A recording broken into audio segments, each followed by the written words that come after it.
भारत में 1947 में जब अंग्रेज़ों का शासन खत्म हुआ और एक स्वतंत्र देश के रूप में भारत का जन्म हुआ, तब पूरे उपमहाद्वीप में बड़ा बदलाव आया। लेकिन उस समय भारत के सभी क्षेत्र एक साथ भारत में शामिल नहीं हुए थे।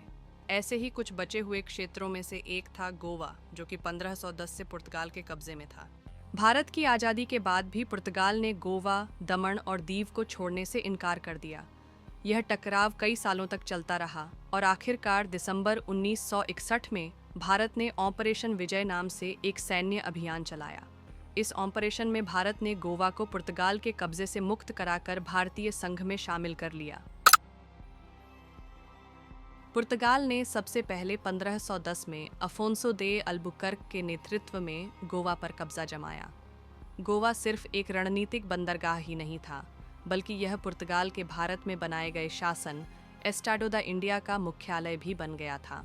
समय के साथ पुर्तगाल ने गोवा के अलावा दमन, दीव, दादरा और नगर हवेली जैसे अन्य क्षेत्रों पर भी नियंत्रण स्थापित कर लिया।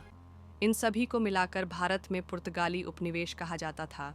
20वीं सदी तक आते आते गोवा एक खास सामाजिक, राजनीतिक और सांस्कृतिक पहचान वाला क्षेत्र बन चुका था। यहाँ एक बड़ी कैथोलिक आबादी थी और भारतीय व पुर्तगाली संस्कृति का अनोखा मिश्रण देखने को मिलता था।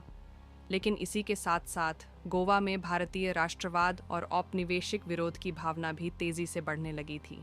जब भारत को 1947 में आज़ादी मिली, तब प्रधानमंत्री पंडित जवाहरलाल नेहरू के नेतृत्व में सरकार ने बचे हुए विदेशी कब्जे वाले क्षेत्रों को भारत में मिलाने के लिए शांतिपूर्ण और कूटनीतिक तरीका अपनाया।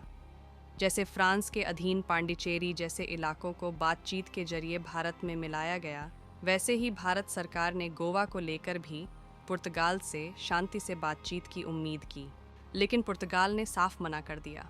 उनका कहना था कि गोवा कोई उपनिवेश नहीं, बल्कि पुर्तगाल का एक अहम हिस्सा है।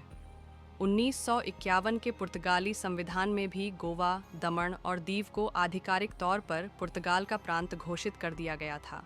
गोवा के लोग खुद भी इस मुद्दे पर बंटे हुए थे। बहुत सारे गोवावासी भारत के साथ जुड़ना चाहते थे, लेकिन कुछ खास वर्ग जैसे पुर्तगाली समर्थक, अमीर लोग और कुछ कैथोलिक समुदाय के लोग इसके खिलाफ थे। 1940 और 1950 के दशक में गोवा मुक्ति आंदोलन जैसे कई नागरिक आंदोलनों ने जोर पकड़ लिया। डॉक्टर राम मनोहर लोहिया जैसे कई भारतीय नेता और सामाजिक कार्यकर्ता इन आंदोलनों में शामिल हुए। उन्होंने गोवा में पुर्तगाली अत्याचारों के खिलाफ आवाज़ उठाई और लोगों को जागरूक किया। भारत ने कई बार संयुक्त राष्ट्र से अपील की और अंतर्राष्ट्रीय समर्थन जुटाने की कोशिश भी की, लेकिन पुर्तगाल ने झुकने से इनकार कर दिया। उसे नाटो के सहयोगियों, खासकर अमेरिका और ब्रिटेन का समर्थन मिला हुआ था, जिससे उसकी स्थिति और मजबूत हो गई। 1950 के आखिरी सालों और 1960 की शुरुआत तक भारत और पुर्तगाल के बीच तनाव काफ़ी बढ़ गया था। 1954 में भारतीय राष्ट्रवादियों ने दादरा और नगर हवेली को, जो गोवा के पास के इलाके थे, पुर्तगाल से आज़ाद करा लिया था। इसके जवाब में पुर्तगाल ने भारत में अपने दूतावास बंद कर दिए और सारे कूटनीतिक रिश्ते तोड़ लिए। पुर्तगाल की लगातार अनदेखी, बातचीत से इनकार और गोवा में भारतीय नागरिकों व आज़ादी के समर्थकों पर बढ़ते अत्याचारों को देखते हुए भारत को अपना रुख बदलना पड़ा। 17 दिसंबर 1961 को कई सालों की नाकाम कूटनीतिक कोशिशों के बाद भारत ने ऑपरेशन विजय शुरू किया। यह एक पूरा सैन्य अभियान था जिसका मकसद था गोवा, दमन और दीव को आज़ाद कराकर भारत में शामिल करना। ऑपरेशन विजय में भारतीय थल सेना, नौसेना और वायुसेना ने मिलकर एक साथ काम किया। इस अभियान की कमान मेजर जनरल केडपी कंदेत के हाथ में थी, जिन्हें बाद में गोवा का सैन्य राज्यपाल भी बनाया गया। इस ऑपरेशन में भारत ने लगभग 30,000 सैनिकों को तैनात किया था, जबकि पुर्तगाल की सेना केवल 3,500 सैनिकों तक सीमित थी। 17 दिसंबर 1961 भारतीय सेना ने 3 दिशाओं से हमला किया: उत्तर से महाराष्ट्र, पूर्व से कर्नाटक और दक्षिण से। वायुसेना ने दाबोलिम एयरपोर्ट और संचार केंद्रों जैसे महत्वपूर्ण पुर्तगाली ठिकानों पर बमबारी की। नौसेना ने गोवा के समुद्री रास्तों को पूरी तरह से घेर लिया, जिससे पुर्तगाल को कोई मदद नहीं मिल सकी। 18 दिसंबर 1961 भारतीय सैनिक तेजी से पणजी की तरफ बढ़े।